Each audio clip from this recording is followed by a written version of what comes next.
চন্দনাইশে প্রবাসীর বাড়ি সংস্কারে বাঁধা, সন্ত্রাসী হামলাসহ চাঁদাবাজির অভিযোগে সংবাদ সম্মেলন। মোহাম্মদ নুরুল আলমের প্রতিবেদনে বিস্তারিত।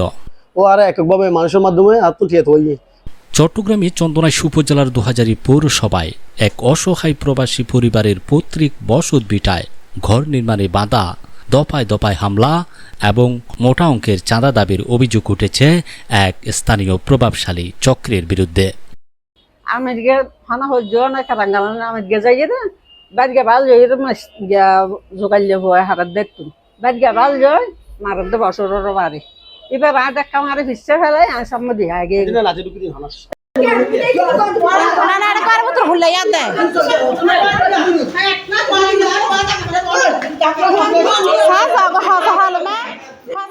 সোমবার ২৩ ফেব্রুয়ারি ২০২৬ চন্দনাইশে আয়োজিত এক সংবাদ সম্মেলনে ভুক্তভোগী দুই প্রবাসী আব্দুস সবুর এসব অভিযোগ করেন।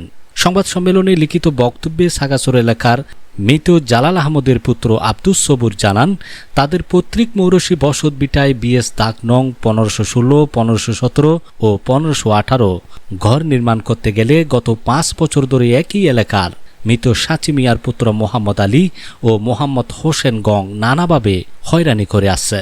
প্রবাসী সবুর অভিযোগ করেন, তিনি কর্মস্থলের প্রয়োজনে প্রবাসে থাকাকালীন তার মা, স্ত্রী ও বিধবা ভাবি ঘর নির্মাণ ও সংস্কারের কাজ করলে অভিযুক্তরা তাদের উপর হামলা চালায় এবং শ্লীলতাহানি করে।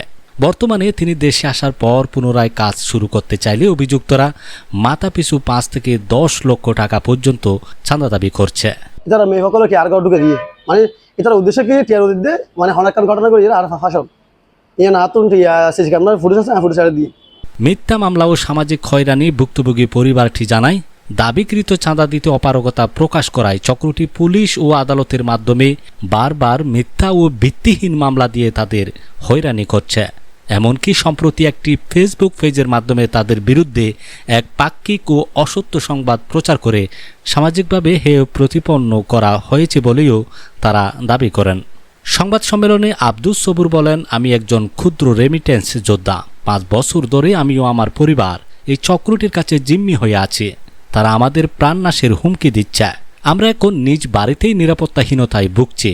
এমতাবস্থায় জীবনের নিরাপত্তা ও পৈতৃক সম্পত্তিতে শান্তিপূর্ণভাবে বসবাসের নিশ্চয়তা চেয়ে ভুক্তভোগী পরিবারটি মাননীয় প্রধানমন্ত্রী, স্বরাষ্ট্রমন্ত্রী, স্থানীয় সংসদ সদস্য এবং পুলিশ প্রশাসনের জরুরি হস্তক্ষেপ কামনা করেছেন।